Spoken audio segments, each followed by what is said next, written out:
Sidra so sprožilci čustvenega stanja oziroma vedenja. Vsak človek ima na tisoče in tisoče sider.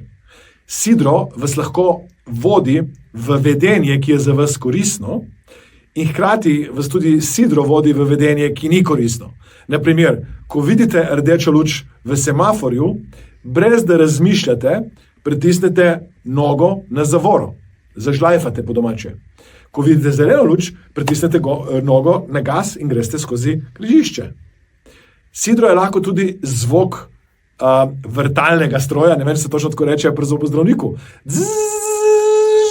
Nekdo samo da sliši to, a že malo strese, zobozdravnik, In pomembno je, da se zavedate, da sidra vam koristijo, da jih uporabite, zato da boste v trenutku, ko potrebujete samozavestni, ali pa da, ko potrebujete koncentracijo, se lahko takrat skoncentrirate. Ko bi radi zvečer zaspali, lahko uporabite sidro za spanje, da prej se umirite in zaspite.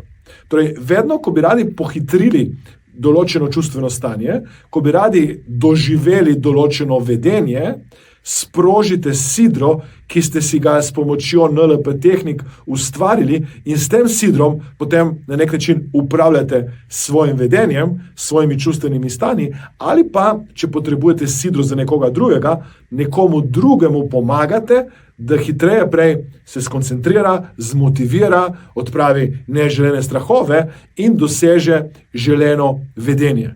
Na koncu vedenje, ki si ga želite, prinaša rezultat, ki ga potrebujete oziroma sanjate.